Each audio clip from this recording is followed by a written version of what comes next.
ఉప్మా చేస్తున్నానమ్మా. ఈజీగా ఉప్మా చేయాలంటే అలాగే తెలుసుకోండి ఫ్రెండ్స్. ఓ పక్క నీళ్లు పెట్టాలి, వేడి నీళ్ళు ఎసరికి.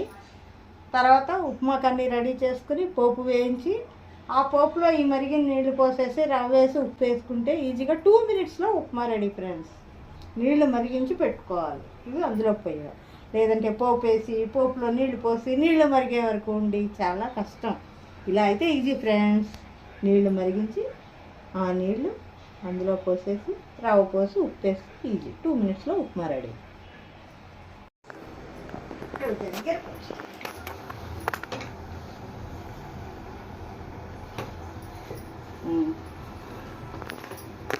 టూ మినిట్స్లో ఉప్మా రెడీ ఫ్రెండ్స్.